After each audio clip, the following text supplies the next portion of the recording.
Alrighty, ladies and gentlemen, it is time for a late, out of date, Dynamite review.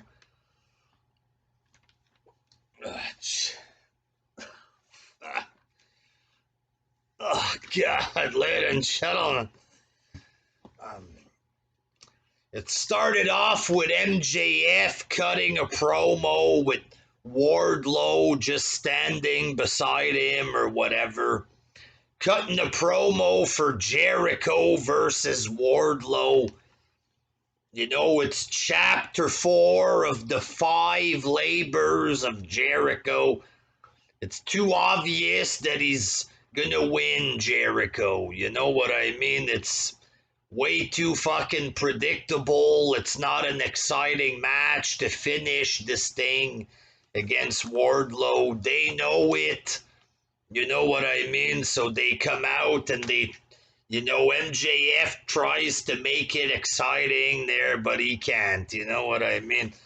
He can cut a little bit of a comedic promo, but he's not good enough to make this shit exciting, you know? Oh, even if Jericho wins, he's gonna weaken him down for me. Gee,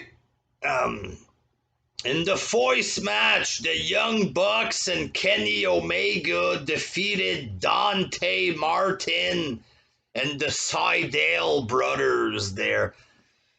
This was okay for a circus match or whatever. Trampoline wrestling there, folks. I saw some stuff online on Twitter. Oh my God, Dante, because he did a couple dives or whatever. The guy looks like he's 60 pounds. You know what I mean? He kind of looks like John Cena, the guy or something, his face, but he looks like he's about 60 pounds. Where do you go with this? There's already a Ricochet. Where the fuck do you go with a midget like this? You know what I mean? Just teach Marco Stunt how to do a couple flips and it's the same guy. You know what I mean? And every match, it's the same match every week. The same shit, the same moves, the same fucking thing every fucking week. You throw in a 60-pound random jobber into the mix. He does a couple jumps. Why would I get excited when it's always the same fucking thing? You know what I mean? Christian comes out. He's got backup, folks. Jurassic Express.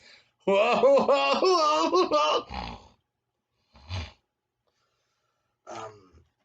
And then Christian says he spoke to Tony Khan or whatever.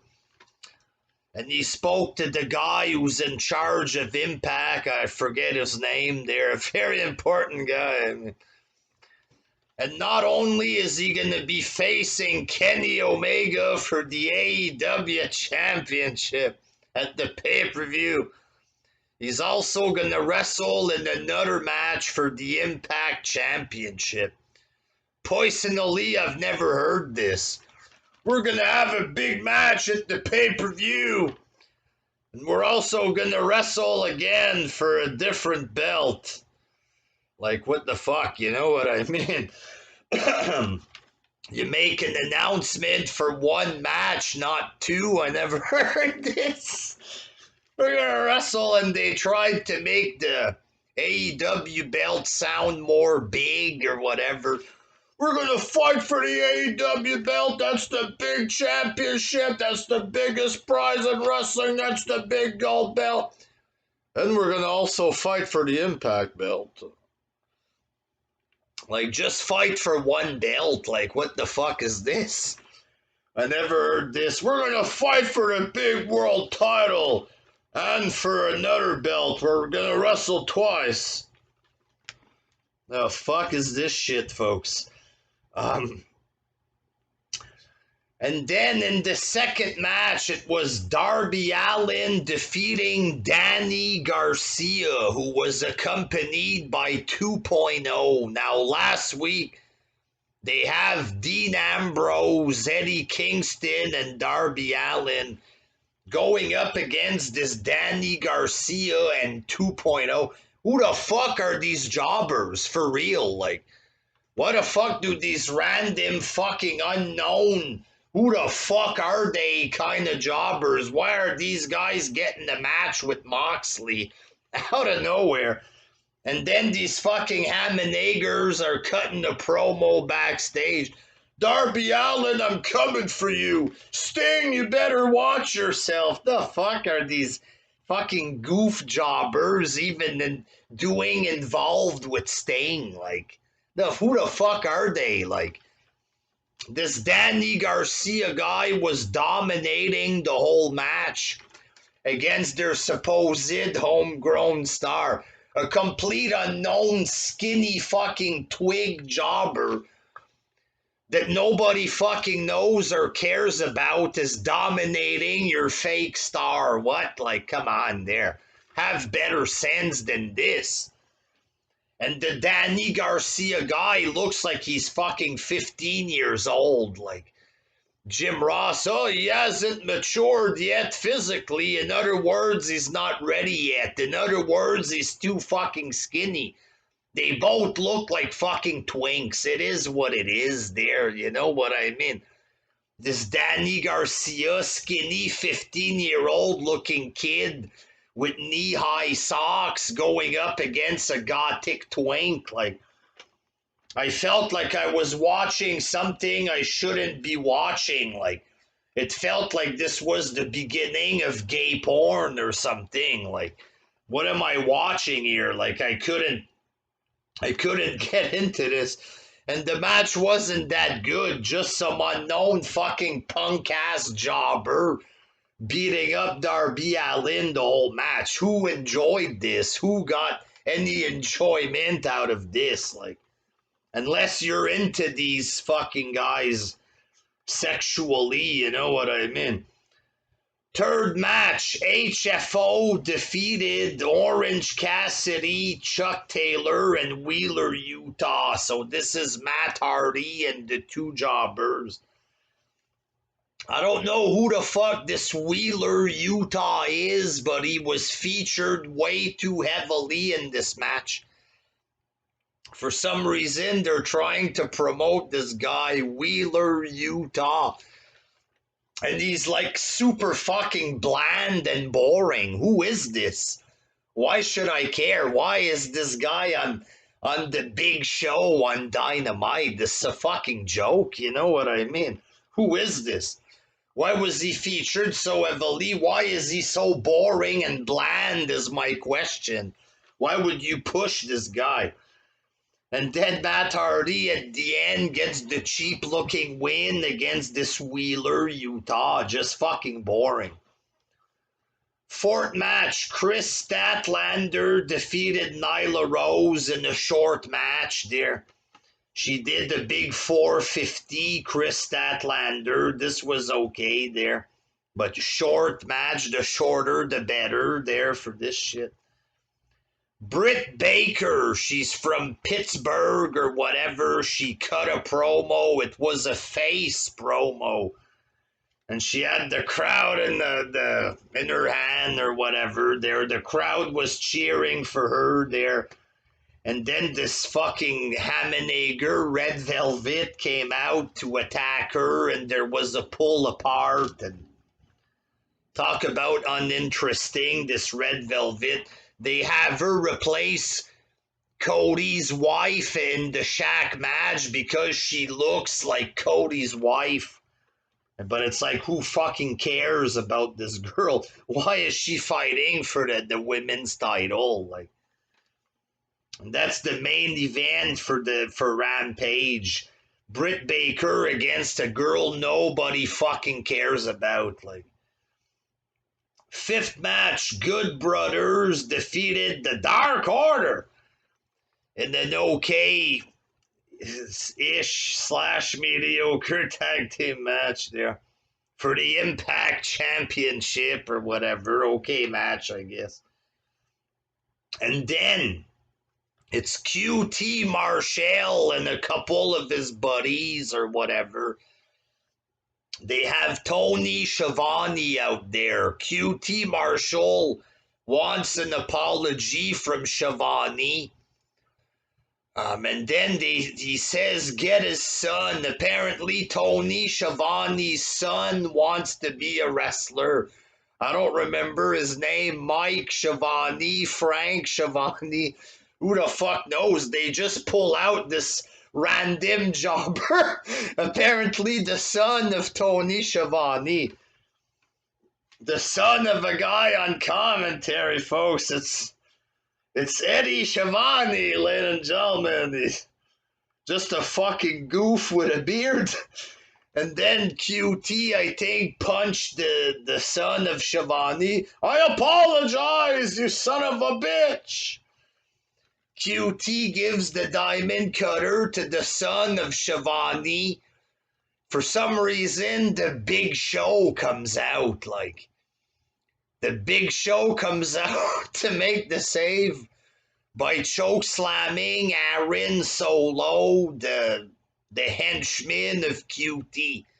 The fuck kind of random shit is this? Like, out of nowhere, the son of Tony Schiavone wants to be a wrestler. He just takes a punch, an RKO, whatever, and then it's the Big Show. Well, what the fuck is this? Who's booking the shit? Like, what is this shit? Like, Big Show?